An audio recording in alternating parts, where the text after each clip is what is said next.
Okay, we're going to go ahead and get started. Got a number of topics to cover tonight, and we will be recording this webinar so that it can be viewed later. Overall presentation is going to focus on kinds of expectations we should have at the beginning of the year here and throughout 2016 doing Amazon FBA selling, particularly when we're sourcing items online, but definitely broadly applicable to any kind of retail arbitrage. So some of the things we want to cover tonight are things about dealing with competition, which is one of the bigger risks that we have when we're as a seller. We're going to look a little bit closer at ranks and how to know what a good rank is. We're going to talk about repricing, and we'll also talk about gating and ungating categories, give you some selling tips, and also, I think importantly, talking about setting some realistic goals for 2016 in terms of monitoring your products, shipping things, and creating an income from doing Amazon FBA. And at the end, we'll have a little bit of time for Q&A, and we'll do that through the chat box. So if you do have a question, you can actually go ahead and type that question into the chat box anytime during the webinar, and we will respond to those questions either during the presentation or toward the end. So we're going to start with chatting a little bit about setting realistic expectations about competition and what you should expect in terms of how much competition is too much, and what to do if, let's say, you post a listing on Amazon and a whole bunch of other sellers come in and maybe undercut you with a lower price. So to chat about this a little bit, this will happen sometimes. It doesn't matter what you do to try to prevent it. At times, other sellers will come in on listings. I would say that when you're doing online arbitrage, there's a little bit more risk there than if you're doing retail, because with retail, you're going to a store and it's just you buying those items, whereas online, technically the world has access to that particular online store and could be buying the same items you're buying. The list that we have at Daily FBA Finds is limited to 25 people. And so that's a pretty good sweet spot. You're not going to have a lot of people buying the same items every day, or even everybody looking at the list every day. So generally, we don't see any kind of run on those particular items. But there are people outside of our list or anywhere else in the world that could be buying those items as well. Once in a while, we will see a run on items. We do not source Disney items, and we do not source Disney.com items from the Disney store, and we don't source from Starbucks for that very reason. There just seems to be a lot of people monitoring those sites, and those items do tend to get flooded with sellers. So that's a consideration, but again, we don't see that much with our list, and it's always possible. But overall, we're still making plenty of profit. So even though once in a while we will have some competition, we will have to adjust, we'll deal with that. From a big picture standpoint, don't get too caught up in that. Don't let that bother you too much. It's really just part of the business. Now, if, let's say, you do have an item you list, and for some reason a bunch of other sellers come in, by the time you get it in there and it's up there, now let's say you've got 20, 30 other sellers, and some of them are starting to undercut you on price. There are some steps we can take to handle that, and I'll actually turn it over to Heather to kind of outline some of those things. So if you buy an item and you ship it into Amazon just to find out that 20 other people have shipped in also, this is what you can do. If for some reason they are undercutting you and the rank on an item, and we'll talk a little bit more about rank as we go, but if the rank on an item is really good, then I would just wait till the cheaper people sell out, and then eventually they'll get to your item. If you find that people are drastically dropping prices and the rank is getting worse, you can make two different decisions. The first decision being that you could have your product recalled from Amazon and you could bring it back, and potentially if later in the season or later in the year, it would be a better item. And in that case, maybe then you would send it back into Amazon, or you can drop your price too. And sometimes you have to do that. Sometimes the rank on an item is getting really bad and you just want to get rid of that item and break even. So you drop your price to break even. And usually that works. Very rarely would you have to drop your price so that you would lose money. So it doesn't happen super often, but it will happen. And you just go with the flow. Ultimately, you're making more money in the end because you have a lot of inventory. So if you have to lose a little bit of money or break even on a product, it's not a big deal. The real thing is that you have to monitor your products. You have to take time to monitor them. I check our products on twice a week usually. And if there's some specific products that I'm really watching the ranks on, I'll check them every day just so I can really see what my competition is doing and see what the rank is doing. But at least check your products once a week and look at the ranks, look and see what competition has come in or how close you're getting to the buy box. And then you can make some informed decisions. Okay. And again, if you have any questions about any of this, just go ahead and drop it in the chat box. So overall picture, just take this as part of the business. It's going to happen sometimes. You do want to obviously minimize it as much as possible and try to avoid it when you can, but you can't always avoid it. Also, just as a side note in regard to this issue, anytime that you are listing a product that's very popular, that has a low rank and is selling very well, there's going to be far more competition on those products. So just because something's selling very well may not be a good reason to go into it if you've got tons and tons of competition. That said, there are plenty of items on Amazon that have very little competition, sometimes 0 FBA sellers or just 1 or 2. Or sometimes the FBA sellers will be priced very, very high, unrealistically high, and you can come in at little lower prices that are more realistic and still make a profit on those items. Okay, so let's talk a little bit about ranks and thinking about different product ranks and some of the rules of thumb around that. On our spreadsheet that we send out every day, we're only posting items there that are 3% and above. And there are some finer things to know about ranks. And again, I'm going to turn that over to Heather. It's one of her specialties is teaching about ranking. So there's 2 things to be said for rank. Rank is an important measure on whether or not an item is selling on Amazon, and it is definitely the measure that you're going to use in order to choose the categories that you're going to sell in and the products you're going to sell. And just to answer a question that came in real quick, because we do use this acronym a lot, FBA is fulfilled by Amazon. So there are 2 different types of fulfillment. There's fulfilled by merchant, where you buy products, you store them in your house, and then when somebody orders them on Amazon, you ship them to Amazon. That's fulfilled by merchant. Sorry. Okay. Yeah, so fulfilled by merchant, you ship the product to the client when they order it on Amazon. Now, FBA is you buy products, you ship them to Amazon, and then Amazon will ship them to the client, and they will also handle all the customer service, all the returns, basically everything that you could imagine for a customer. So all you're doing is shipping into Amazon. That's what we recommend, is you become an FBA seller. Right. So we only do FBA selling. A lot of people do fulfill by merchant, and I would guess based on listings I see, most of the time there's always FBA sellers. I'm sorry, fulfilled by merchant FBM sellers on a listing, even if there is no FBA.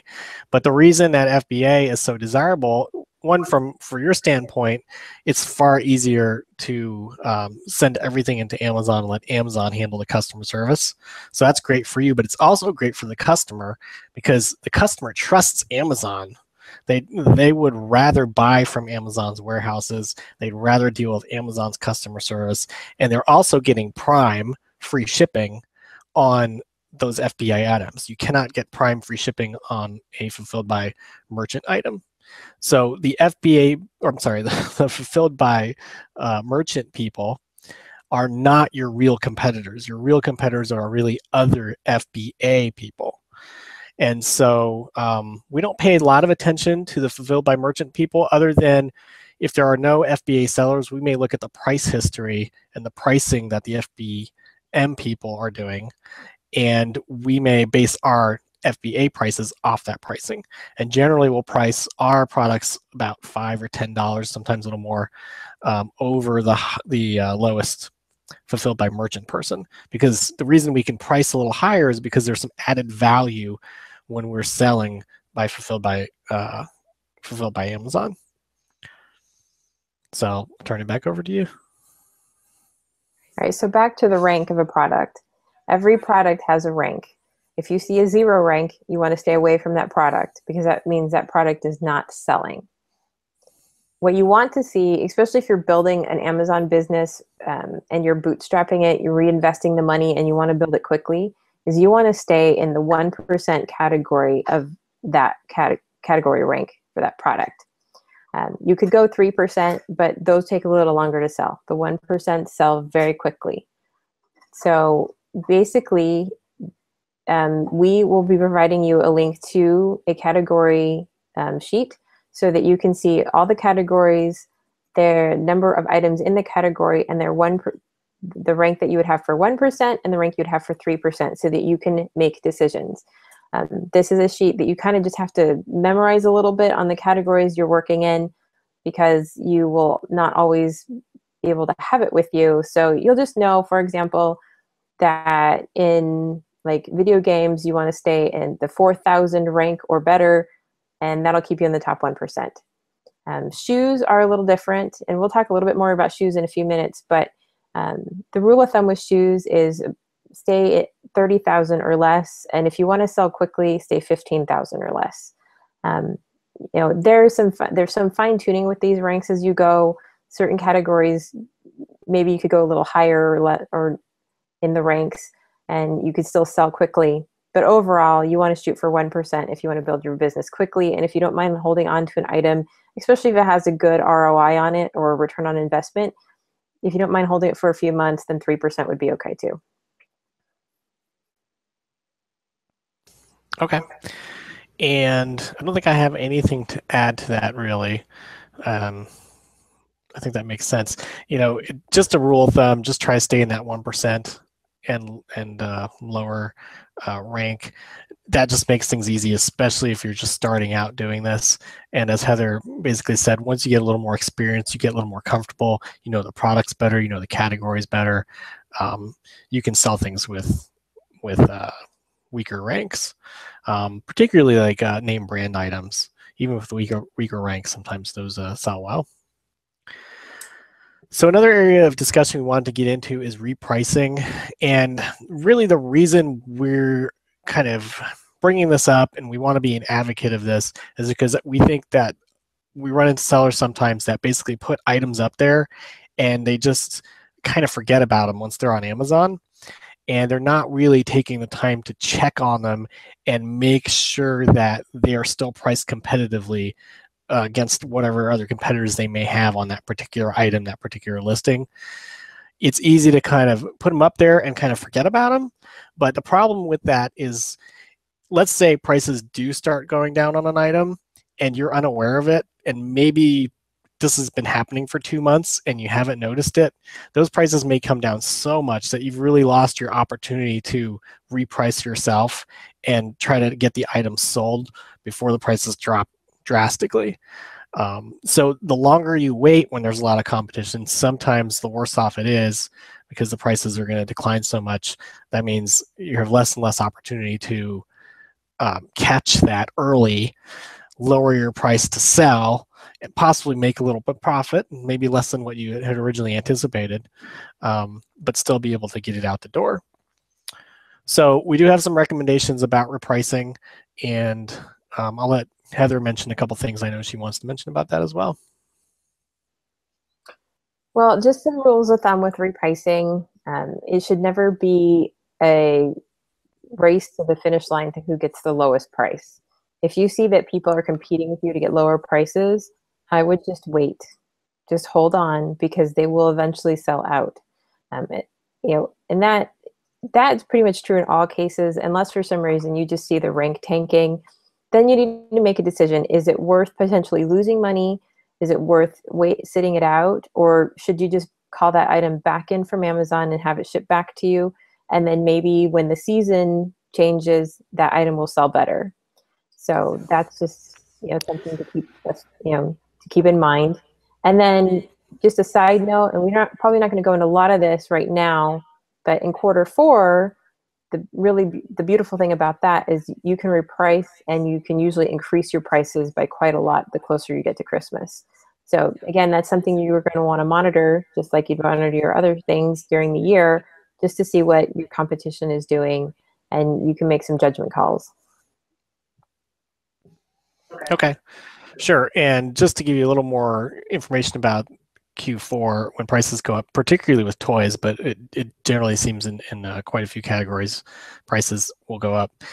Demand increases, and so sellers will sell at higher prices. In toys, we typically see toys going for 2 to 3 times what they normally would. And so as the season ramps up, we will raise our prices, and then we will wait at those higher prices. We'll let the lower price sellers sell out, and when they sell out, people are ready to buy at those higher prices because they want that stuff, and then as the season ends, and this is also a time when you have to monitor and reprice a lot. You want to be very vigilant about watching prices at that point, particularly for sensitive items you might have, and be able to make adjustments quickly if you need to, because prices will be shifting a lot during that time. And then as January kind of unfolds and starts and then ends, those prices often will pretty much go back to where they were prior to before the holidays. I see a couple questions coming in, and those look like good questions. Let's see. I think let's address the one about the international versus US, and then I think the one about the income goal is great for the sort of toward the end of the webinar here, because we'll be talking about that a little bit more. Do you want to address the international one? Okay. Okay, so we have a question. How do we do international versus United States? All right, so there's something to know about international is there's multiple types of international selling. There's one called exporting.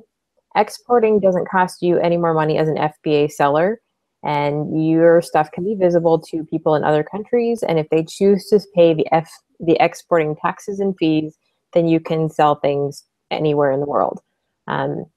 For example, we have sold things in China and India, and I think in South America as well, just by being an exporter for Amazon. Right, and in that situation, the buyer is paying the fees, the extra fees, to take the product from the U.S. and move it internationally. So the second type of international selling is if you set up an Amazon business on the Amazon international sites. So Amazon.uk, Amazon.ca for Canada. I know they have a Mexico, Russia, Chinese one. In that case, you would be actually shipping your products to their international warehouses to be sold exclusively on the international Amazon sites. Now, you have to be making some decent money to be able to afford the shipping fees, but it's a worthwhile venture. There are several people that's all they do is international sales. So it's just something where you'll have to look at the fee schedules, which we can point you to in an email, so you can see if it'd be worth your while early on, or once you kind of understand the selling in the United States. So that's the difference between the international and the United States. So I think everybody should become an exporter. It doesn't cost you anything extra, and you get a bigger audience for sure. Yeah, and I believe there's actually a step before that, before you would move into maybe international sales. Now, the exporting thing you can do right off the bat. That doesn't cost you anything extra. It's up to the buyer to pay that.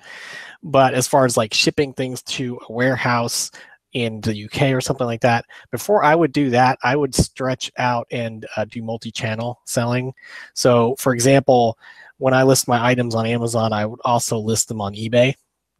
And there are a couple other stores out there where you can list your Amazon items as well. So you're broadening your audience here in the US, and you can still ship those items from Amazon to those buyers on those other sites. So that's another possible strategy. It's kind of an intermediate step before you get to something like shipping overseas.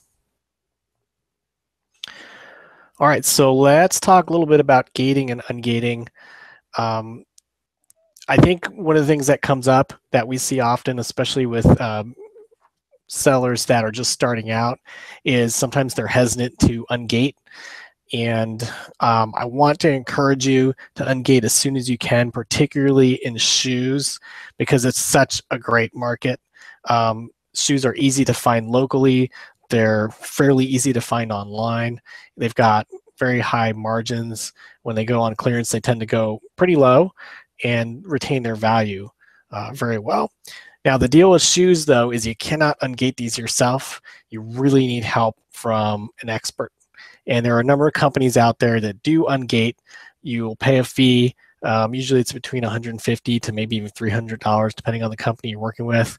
And some companies will group together some different ungated categories that you can all kind of ungate all at once. If you log into our daily finds, dailyfbafines.com membership site, and you go to the seller's Rolodex in there, we have a number of companies that we've identified and outlined in there that will do ungating. And you can do some price comparison and that sort of thing. But generally speaking, they fall about in that range. But it's highly worth it. You will make a lot of money with shoes, and you will make that money back that you spent on ungating pretty quickly. And I can almost guarantee that you'll look back on it and be glad that you ungated that category. As far as the other two categories go, grocery and health and beauty, those are, generally speaking, those have been traditionally very easy to ungate in. It was a matter of getting some receipts and sending those into Amazon. We have heard very recently that it's possible Amazon has made that a little bit stricter to get ungated in those categories. And just to give you a little overview here in terms of ungating, what that means is that there are certain categories in Amazon, such as shoes, where you need special permission from Amazon to be able to ship in and sell those products. So shoes, grocery, health and beauty, watches, for example. There's scientific instruments, not a very popular one to sell in, but those are all examples of gated categories.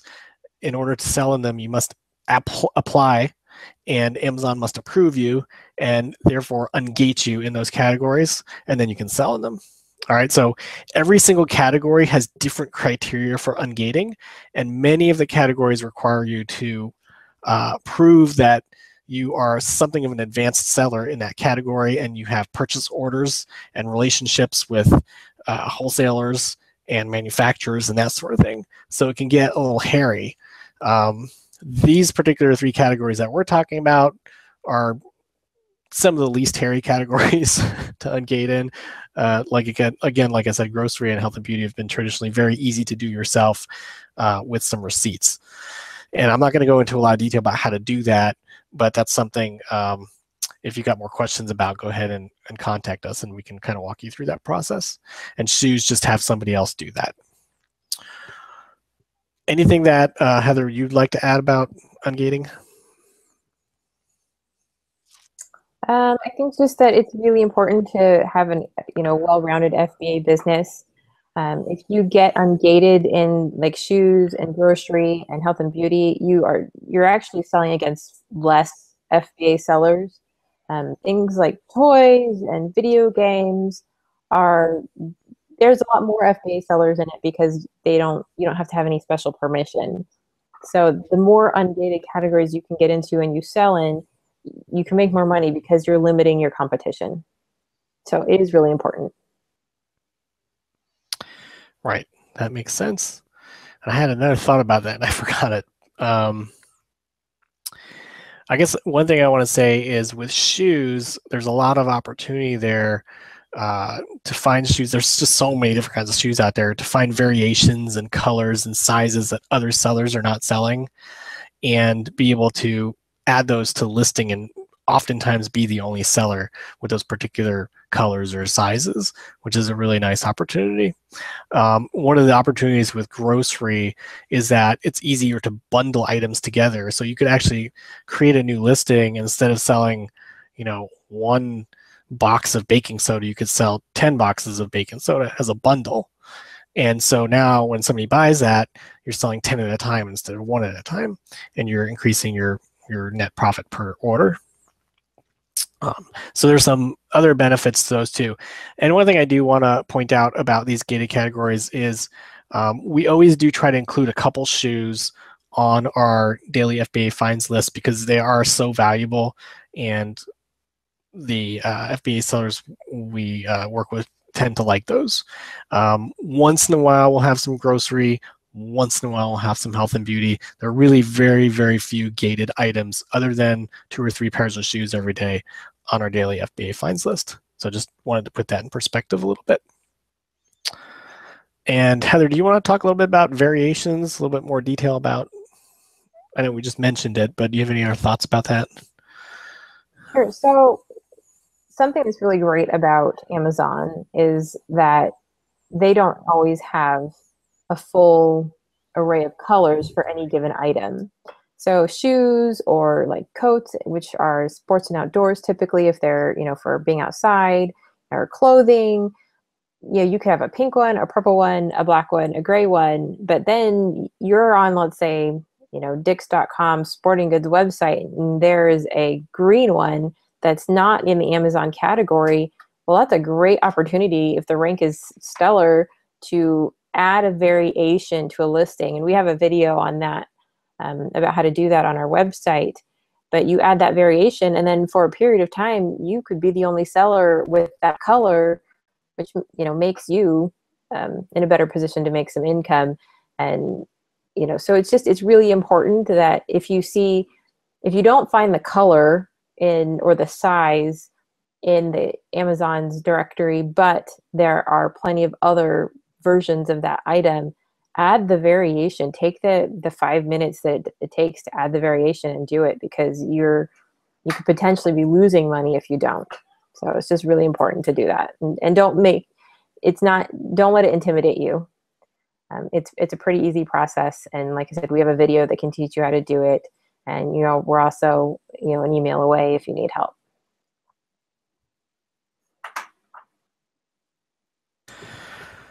Okay, cool.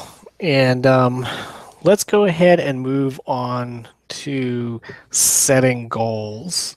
And we really wanted to talk about setting goals in a couple different areas of the business, what to expect, what kind of goals to set. And so what I mean by this is, one of them is, how often should you be monitoring your products? And honestly, we actually talked about that a little bit, but how often should you be checking your prices and making sure that they're structured properly, and how does that change throughout the year? And then the other thing we want to talk about is shipping goals. So how often do you need to gather up all the products that you've purchased? If you're buying online, you're going to have boxes coming into your house constantly, and probably in somewhere in the corner of your house or living room, you'll have a big stack of boxes. So what's a good process for getting through those, and how often do you need to ship those items into Amazon? And finally, monetary goals. So let's say you want to make $2,000 per month, or $3,000 per month, or $5,000 per month or more. What does that look like? How many items do I need to buy per week or per day to kind of keep up my inventory levels so that I can meet those monetary goals? That's kind of what we're looking at here. And I will let Heather address the first one here. So as I said earlier, when it comes to checking your inventory, I really recommend doing it at least once a week. But it needs to become part of your schedule for your business to go in there and check your items. And it's really kind of up to you. I do it a couple times a week, to be honest, but once a week at least. Just set aside a day and a time that works for you to spend 10-15 minutes in your Amazon seller account and just check those items, and take the time to look at ranks, especially if you've had an item that hasn't sold in a few months. You want to see what the rank is doing. You want to see what your competition is doing. So those are just important parts about checking and, you know, and monitoring your items. So just, you know, set aside a time at least once a week to do that. You know, now during quarter 4, which starts in September, you really want to probably be checking that, you know, at least twice a week, September, October, and then come November, December, you might want to be checking it every day. The reason for that is that because that time, October through December, is Amazon's largest selling of the year. They make as much money in that 3 months as they make the rest of the year. So products are flying fast. Your inventory will go quickly, especially if you're in toys and video games and things that are very, you know, gift friendly. And you're going to want to be seeing if your inventory is getting low. You're going to want to see what the ranks are doing. You're going to want to see what your competitors' prices are doing. If products are flying on the off the shelf, you might want to increase your price so you can get, you know, more of a return on your investment. You know, so those are just things you want to be on the lookout during quarter 4. So you probably want to check, you know, definitely by the time October and November come, you know, twice a week, but, you know, towards the middle of November and all of December, you're going to want to check every day. Yeah, and I kind of want to raise one other point about this that we didn't talk about before, but there are quite a few sellers out there that use a tool called a repricer. And what that is an automated way of repricing products based on what the other sellers are doing. That's not something that we are going to recommend, particularly if you're new to doing this, because you want to be doing it manually. You want to be understanding how to reprice and getting a good sense of what other sellers are doing and how you need to react to that. The other danger with these repricers, and most sellers don't use them correctly, and what happens is sometimes these repricers will start repricing everybody's items because a lot of these sellers are using them, and it causes the prices to drop. And then the repricer lowers the price again, and it causes the price to drop. So what happens is you get what we call the race to the bottom. And often that is due to the fact that a lot of people are using these repricers. And that's why Heather mentioned earlier, you know, if you see that happening, hold your price. Sometimes that's a better strategy. You let all the other people just kind of sell out at these crazy low prices, and then eventually there'll be room for you to sell.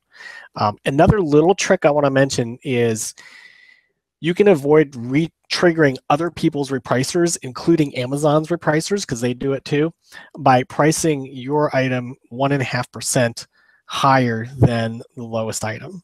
What that does is it keeps you just high enough you don't trigger their repricer, but you're still trading out the buy box. The buy box is that one-click button that most people will use. And if you're in that buy box and they click that one-click thing to buy the item, then it's your item that they're buying. So if you're very close in price, you'll trade that buy box out with Amazon. You'll trade the buy box out with other sellers, and keep your price just a little bit higher, and then you're less likely to trigger those repricers and cause yourself to have to actually maybe price lower to meet those changing prices. And then Heather, you want to talk about shipping goals? Yeah, so how often do we ship into Amazon? I think this is everybody's Achilles heel when you're getting started and you have boxes and mounds of stuff ending up in your living room and your dining room. So here's the thing.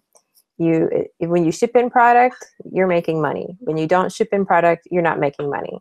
So I really encourage you, at a minimum, ship twice a month. Get 2 good shipments in twice a month, because then you'll be consistently making some money. If you can do it once a week, that's even better.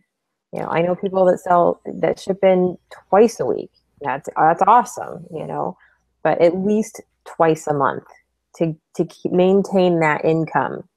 Because if you ship in just once a month, and then let's say 5 weeks later, you still haven't shipped in, and then maybe it's 8 weeks later, you're going to see a drastic drop in your income because you've got all this inventory sitting at your house, or maybe you're not buying anything, so you've just got a lot of money sitting in your bank account that's not making you more money because you're not buying things. So it's just really important to get on a schedule with your shipping and even your buying. We try to buy every day, and some days are better than others. Some days maybe I only buy 1 product. Some days I buy 6, 7, or 8 products. So you kind of want to have a schedule for both your buying and your shipping. Yeah, one little hint I will give you in regard to shipping is set aside a block of time. Just like you would set aside time to maybe have like date night with a spouse or a child or something like that. Just set aside some time that is just it is devoted to shipping to Amazon and nothing else. You can, and if you've got somebody to help you, great. Put on some music and get focused.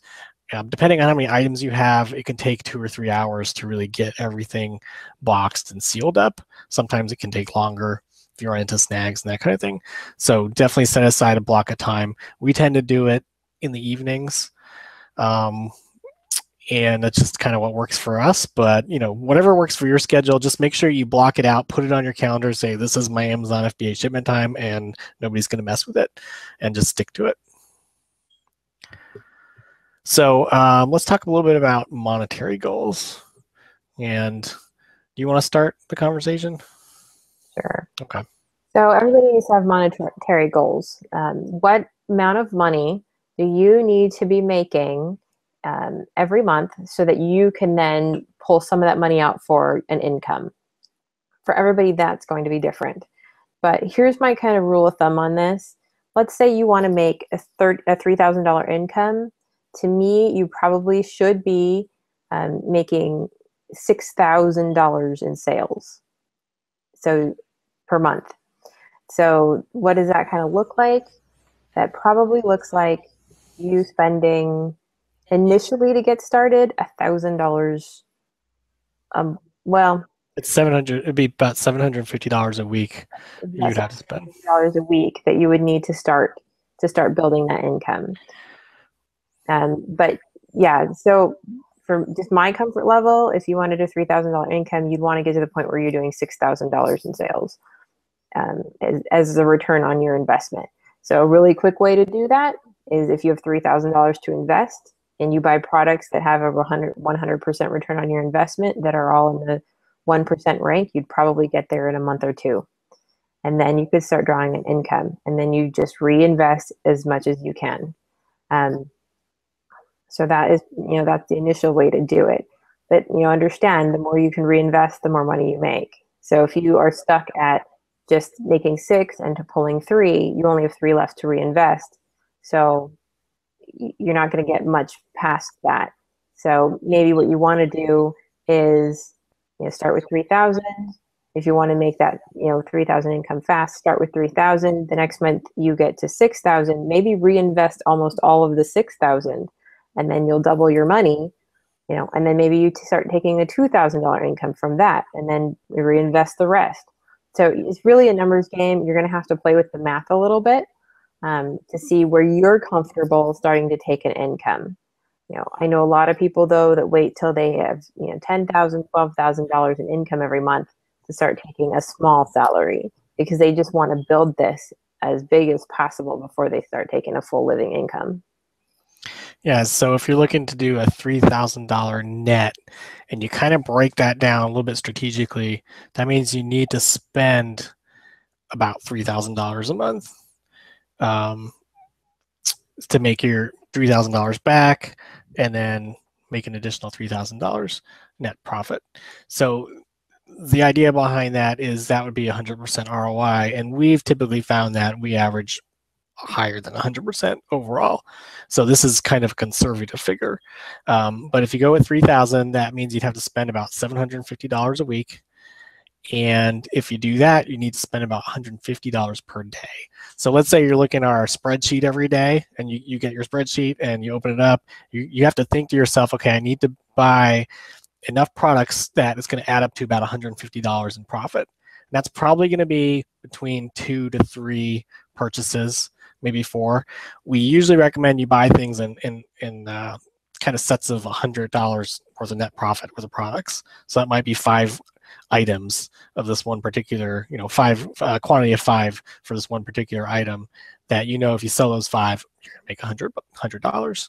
So think of it that way, kind of break it down and think to yourself, okay, so I know I need to buy about 2 or 3 items per day and just enough to make $100 profit with each of those purchases.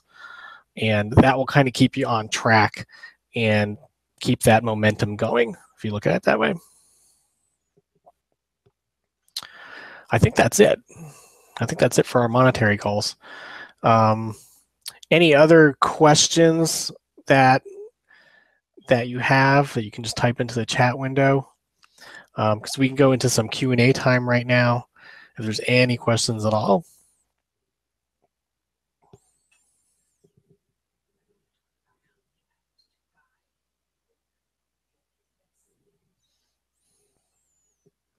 Okay, 1 second. Looks like we've got a question here.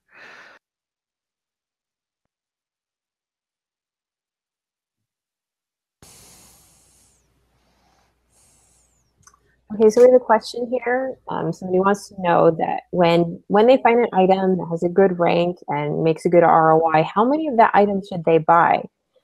That's a really great question. The general rule of thumb is typically 3 to 5, especially when you're just getting into Amazon FBA and you're not sure how quickly products move. You don't want to end up with like 20 or 30 of an item just for them to end up, maybe you sell 5 of them and then for some reason the rank changes and it's not a desirable item. And then you end up with, 15 or 25 of this item you can't sell. So the general rule of thumb is 3 to 5 of an item. There might be some exceptions if something is just a really fast moving item. But typically, if you can buy 5, you could probably find 5 more once those sell out. That's, my recommendation, just to be conservative and not end up with a whole lot of money in inventory you can't move.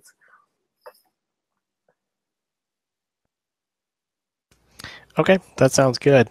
And I don't see any other questions coming through. So I think we'll go ahead and wrap it up at this point. If you want to see the ranks document we're talking about, we talked about a little earlier where it'll tell you what categories there are on Amazon and then what the 1% range is and the 3% range. You can go to dailyfbafines.com/ranks.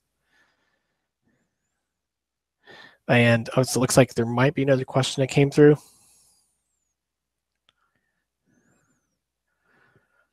Yeah, go ahead. Okay, so the question is, you say to not take an income for at least 2 months. That's just what I would personally advise, partially because when you're getting into Amazon FBA and you're just doing it for the first time, that first month you're going to ship in a bunch of products and you might sell most of them, but maybe you don't sell all of them. So therefore you're not going to get all of your money back in that first month.